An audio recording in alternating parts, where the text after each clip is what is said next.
Today on Retire with Purpose, can money buy happiness? Will your taxes be lower in retirement? And your healthcare options prior to Medicare age?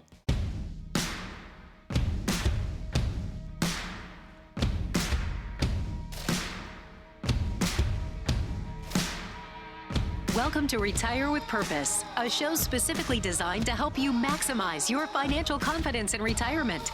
Casey Weed is the CEO and Chief Visionary of Howard Bailey Financial, a certified financial planner and Wall Street Journal best-selling author. He's your host on Retire with Purpose.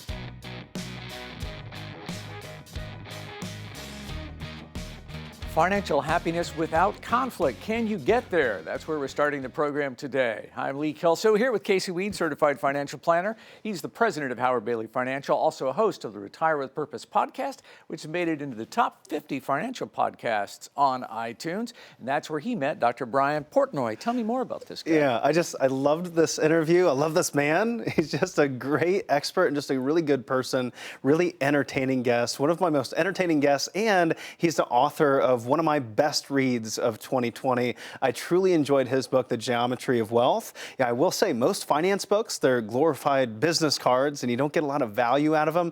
This one isn't one that I could just flip through, breeze through and flip from page to page, topic to topic and understand what was going on. I really had to take it page by page to really understand it because he's a deep thinker and he's a behavioral finance expert, one of the top behavioral finance experts in the country.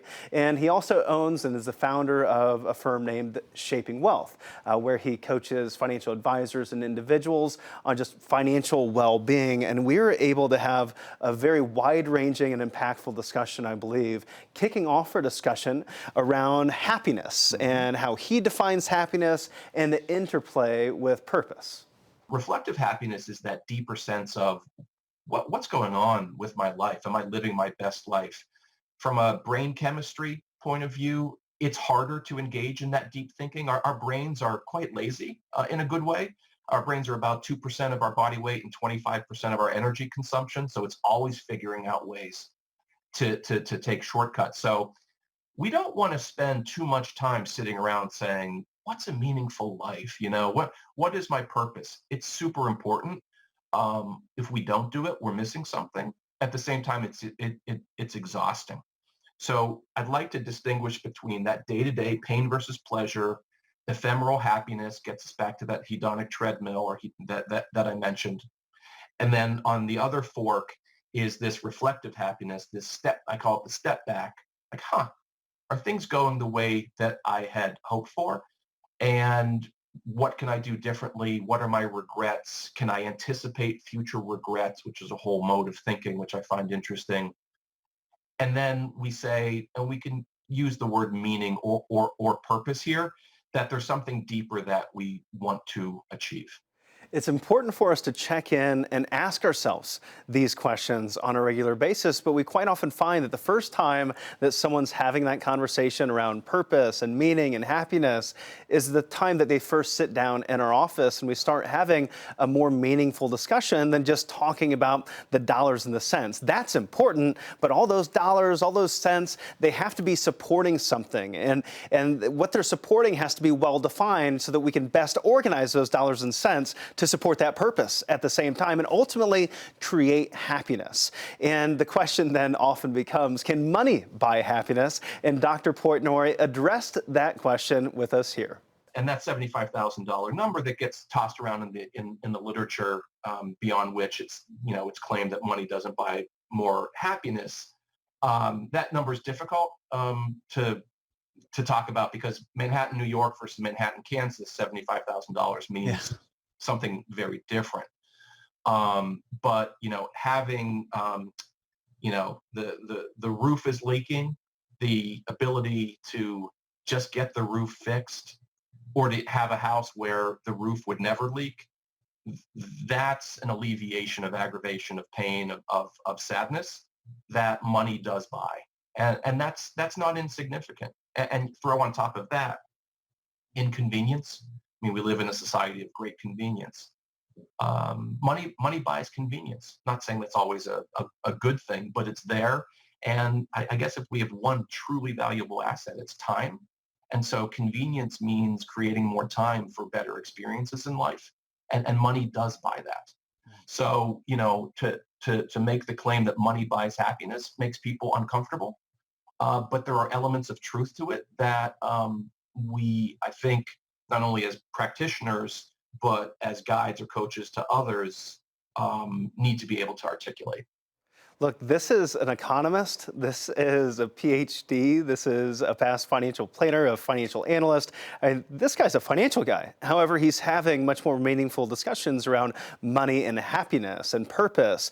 And he says that that's because the role of financial planners and individuals in the financial field, it's evolving. And this is how it's evolving. And going back 50 years, what they did was they brokered securities, stocks and bonds that people couldn't access otherwise.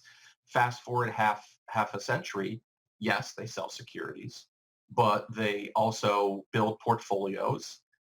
They do risk assessment, they establish goals, and they do some of the other things that we've been talking about for a long time now, which is to create a larger life plan within which money makes a lot of sense. My general view is that if someone is hiring a financial advisor to be a market guru, there's probably going to be some disappointment along the way. Maybe it works out, but if your benchmark for success is the S&P 500 versus your own goals, you're kind of teeing yourself up for failure, or at least not necessarily failure, but disappointment, because there's always somebody who's going to be doing better. Your neighbor, bought Amazon 10 years ago, and you thought, it's just a fly-by-night bookstore. And so now he or she has a ton of dough and you feel badly about that. Okay, well, if we want to get into the game, we need to ask, well, what game are we trying to play and what would count as a win?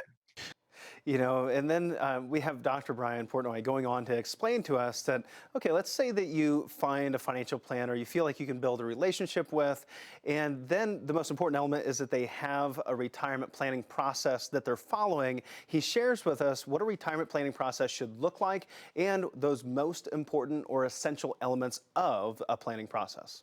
So prior to the investing piece, we need to have a plan. We have to have an articulation of goals and the types of cash flows or lump sum payments that we need to underwrite those goals. But prior to goals is the sense of purpose that we need to get into. The notion of goals is tricky and probably more confusing than people give credit to, because number one, and we know this from a lot of social psychology research, we're pretty bad at predicting what we want in the future.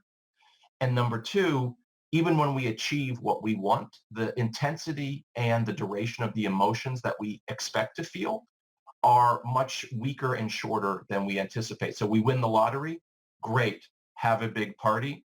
A week or 4 weeks later, we're sort of just back to who we were. And so assembling that chain from purpose to goals to plans to investment and other money life decisions is where we need to get people. And you do this for a living. I do it from a slightly different perspective, but this is a skill. And I think we are in a wonderful position to help people have better lives if we bring them along a process and make clear what that process is from the start. Yeah, I can see why you hit it off so well with this guy. He does in line with your process quite closely, doesn't he? Absolutely. If you'd like to hear more from Dr. Portnoy, it's real easy. Episode 155 on the Retire with Purpose podcast, but we're going to make it even easier than that. Casey has teamed with Dr. Portnoy to make his book available to you at no cost. His book is called The Geometry of Wealth, and it's really all about marrying money with meaning and making informed financial decisions based on your purpose and your passions, while also tackling all those big questions to help optimize happiness throughout your life. So Brian gave a box of the books to Casey and the Howard Bailey team, and they're giving them away until they're gone. If you'd like to have one, just call the number on your screen or write info@howardbailey.com to get your complimentary copy of Geometry of Wealth. When we come back, Marshall Johnson joins the program. He and Casey are going to be talking about how you might be making the mistake of thinking your retirement taxes are going to be higher or lower than they actually will be. Hi, Casey Weed, president of Howard Bailey Financial. Planning for a secure and independent retirement requires staying on top of the latest trends. New retirement regulations, trillion-dollar stimulus packages, and a pivotal election year all need to be taken into consideration. The Howard Bailey team is here to support you. We develop retirement plans driven by meaning and purpose, so you can stop worrying about what's next and focus on what means the most to you today. Call now for a complimentary consultation and a customized plan of action. Will your taxes be lower in retirement? This is an important question for you to be asking right now because it'll be one of the main determinants of how much spendable income you have when you are in retirement. We are here right now with Marshall Johnson to help us answer this question. And this question comes from one of our Weekend Reading for Retirees articles. And if you've signed up, then every single Friday you're receiving an email from us to you with 4 articles on trending topics in the retirement planning space, all designed to help you make better decisions in retirement. Check it out at retirewithpurpose.com. We're going to spotlight one of the 4 articles here with you right now from Forbes. 4 reasons your taxes in retirement may be lower than you think. And if you'd like to get a link to this particular article and hear the full-length discussion from Marshall and myself, check out episode number 135 of the podcast. So, Marshall, why did we choose this particular article? Taxes, man. Everybody's worried about taxes. Now, tomorrow, the next day. Nobody likes to pay taxes, right? We especially don't want to talk about higher taxes in retirement. So this article kind of grabs our attention because I like the headline, your taxes may actually be lower in retirement. Especially because quite often we're talking about your taxes potentially being higher in retirement than they are today. And we are strongly convicted that taxes will go up in the future. However, it's important for us to look at both sides of that coin because it may not be true for everyone, especially those of you that have done some really good tax planning. There's a good chance that you could have lower taxes in retirement. And this is kind of the age-old rule of thumb. You would just plan on lower taxes in retirement than you had when you were working. And there are a few reasons for us to recognize for that. This article outlines 4 of those different reasons, which are all important on both sides of the coin, pre-retirement and post-retirement. Because in your pre-retirement, you're trying to determine, should I save dollars on a pre-tax basis, take the tax deduction today and pay the taxes in retirement when my tax rate will be lower? Or should I do the opposite? And then once you get to retirement, many times I've met with so many people that say, hey, I'm a millionaire. I say, well, it's all in your 401k. You've never paid taxes. Uncle Sam has a lien against that.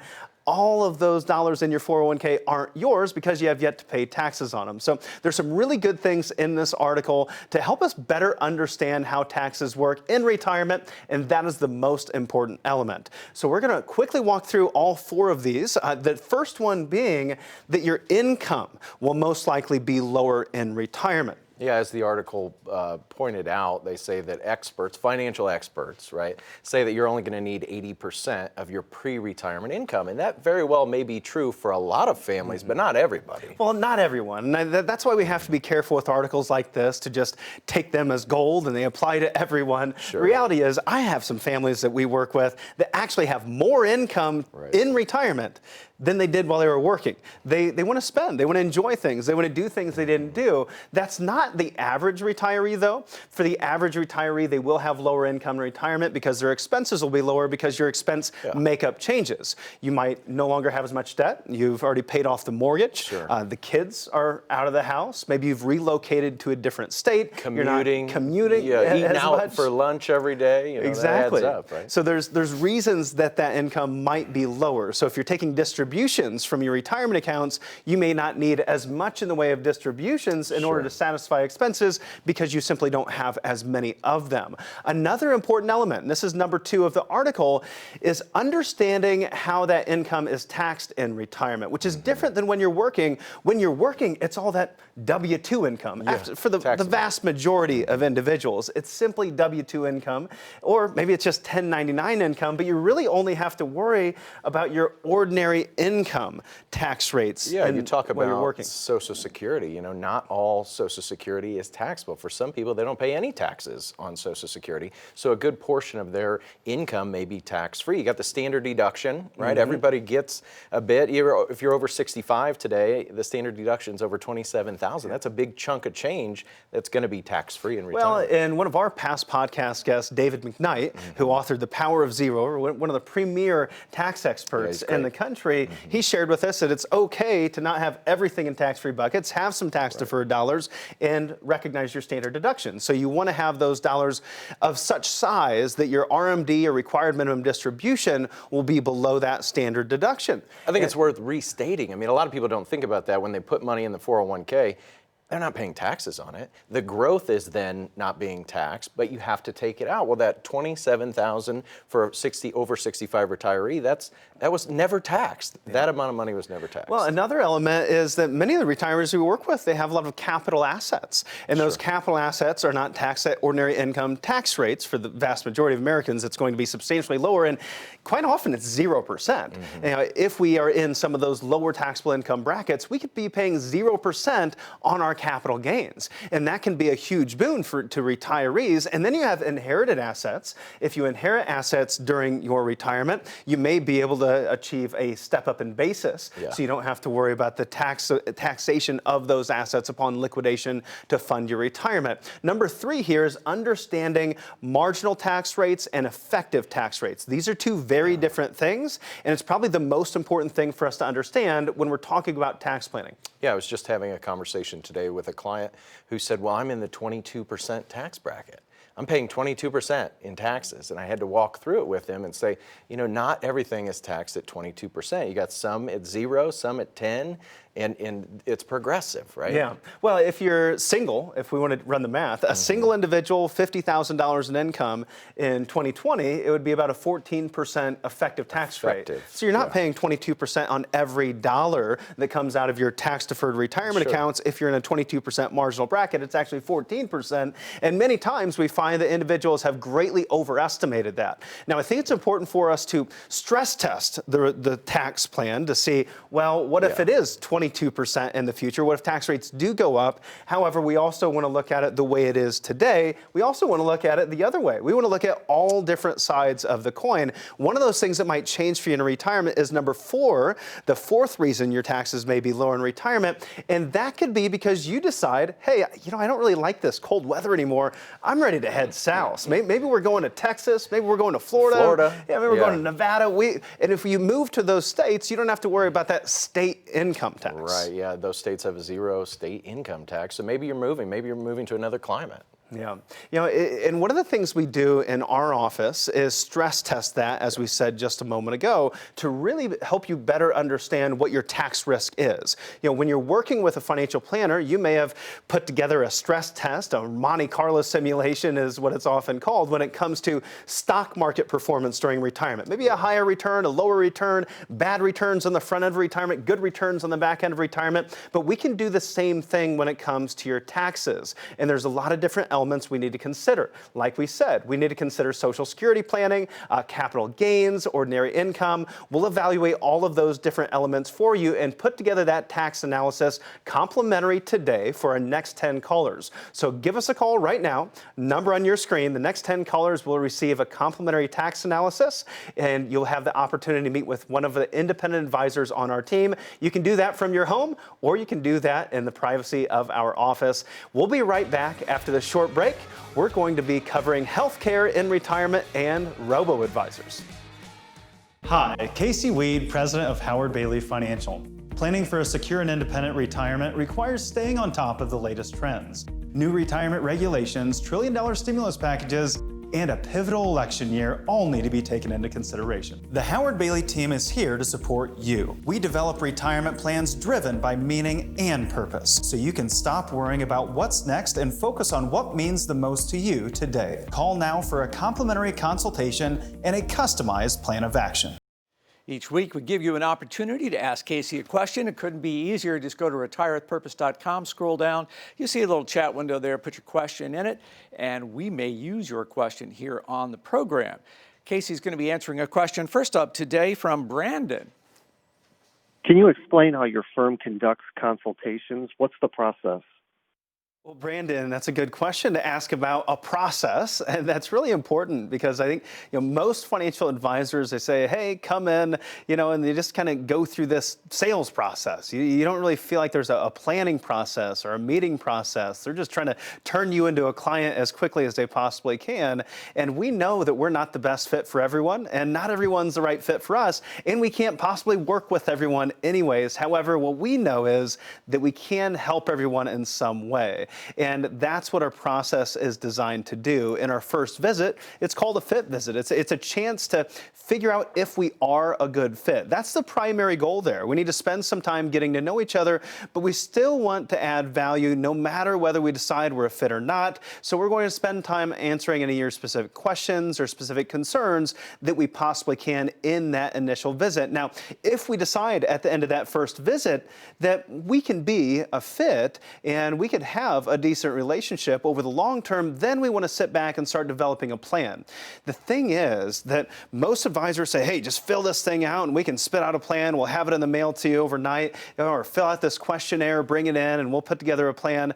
And I really believe that it took you a lifetime to get to where you're at today.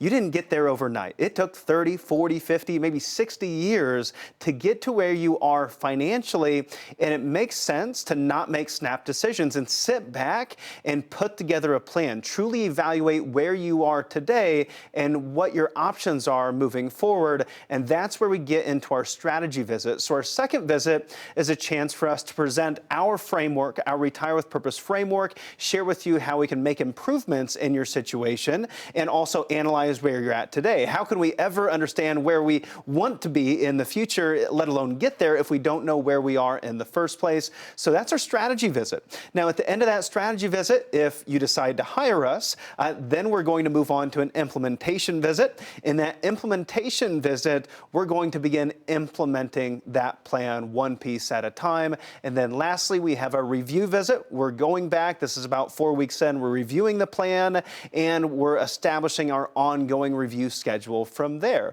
So it is a structured process from fit to strategy to implementation and review. And I think it's only responsible that you take the time to do that, and an advisor should be taking the time to do that if they are acting as fiduciaries. They have the legal responsibility to put your interest ahead of their own, but if they don't truly understand your interest because they haven't taken the time, then they can't fulfill that fiduciary duty. Brandon, I hope that process makes sense. Let's get to Teresa in Wabash and her question about Robo Advisors. What are your thoughts on Robo Advisors? I hear a lot about them, but I'm hesitant to put my money and trust into something that involves little to no human interaction. Well, Teresa, I completely understand your apprehension, but I assure you there are some really great robo-advisor firms out there that do a really good job of managing your money at a very low cost. We're talking, 0.25% a year. This is about the lowest cost you're going to get without simply going out and buying an index fund on your own.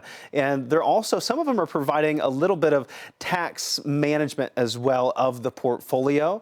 And so there's some really good elements and some really good robo-advisors out there. And we refer people out to robo-advisors from time to time if we don't feel that they're a good fit for us. And someone that isn't a good fit for us is someone that's maybe younger. They really are simply focused on accumulation. They don't have enough saved at this point to put together a truly comprehensive plan. They don't have what is necessary to really take advantage of the value we're able to offer. And so we say, hey, you know what, your goals at this time in your life, you're 25, you have 25,000 saved for retirement. We need you to grow that as fast as you can, and that means mainly keeping your costs as low as possible, because you're not going to find a financial advisor that's going to beat the market year after year. So the most important determinant, as Morningstar has said when it comes to mutual funds, Morningstar says the number one determinant of future performance is cost. So at that point in time, you want to minimize your cost to maximize your returns, and then at some point your goals will shift. You'll say, okay, you know what? It's not about growth anymore. I have enough. I'm really getting concerned about protecting this and making it last the rest of my life. And that means that you need to meet with a firm that can guard against some of those risks that a robo-advisor firm isn't going to. Doing that emergency fund planning, creating those guaranteed income strategies, putting together a strategy for flexibility and estate planning and tax planning and healthcare planning. You know, when you're ready for the big picture, that's when it's time to move away from the robo-advisor to a firm such as ours. Thanks for your question, Teresa. Let's get to Daryl right here in Fort Wayne. As retirement gets closer, what is the best way to manage healthcare costs, especially if you're interested in leaving the workforce prior to Medicare kicking in? Good question, Daryl. And one of the top concerns of virtually every future retiree today is how much is my health care going to cost? And then if you're retiring before Medicare age, the fears are amped up even more. But there's a lot of different options out there. And I think number one is don't be too intimidated by paying for health care insurance and not retiring when you could and waiting all the way to Medicare age. You may be surprised that you can afford to go ahead and pay for health care, and it might be about the same price as what you're going to pay once you get to Medicare, depending on your financial situation. There's a lot of variables there. You have options such as COBRA. You have your employer potentially. If you're married, you might be able to go on their coverage as well. You could go to the exchange. In addition, there's also healthcare sharing programs out there as well. I encourage you to vet those very thoroughly, though, and check out our interview we did with Dr. Carolyn McClanahan, who is a physician turned financial planner. She walks you through Medicare. She also talks about all those other healthcare options you have. So good question. Do your research and don't get intimidated. And healthcare is such an important factor when it comes to retirement planning. How well is it provisioned in your retirement plan? Well, here's a chance to find out. If you're one of the next 10 callers, you can line up for a complimentary meeting with a member of the Howard Bailey team, a chance to sit down with an independent professional and review just how well positioned you are to deal with the pitfalls that can come in retirement. Healthcare is one of them. Tax increases, a stock market crash, so many other factors at play there. How well protected are you? Be one of the next 10 callers at 866-482-9559.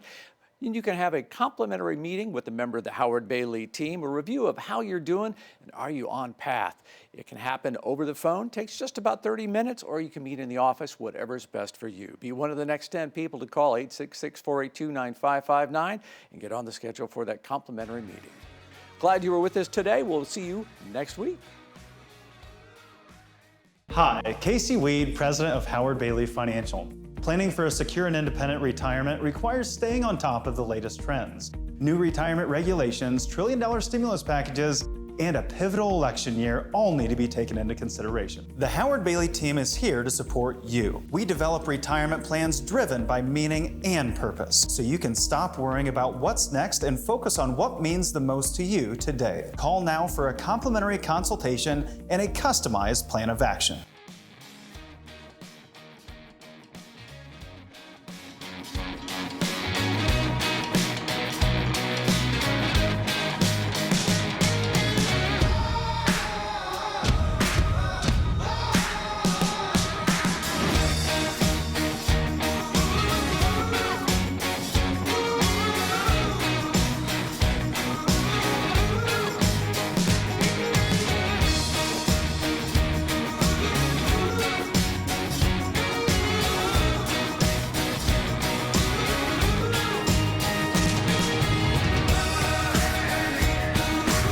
Hi, Casey Weed, president of Howard Bailey Financial. Planning for a secure and independent retirement requires staying on top of the latest trends. New retirement regulations, trillion-dollar stimulus packages, and a pivotal election year all need to be taken into consideration. The Howard Bailey team is here to support you. We develop retirement plans driven by meaning and purpose, so you can stop worrying about what's next and focus on what means the most to you today. Call now for a complimentary consultation and a customized plan of action.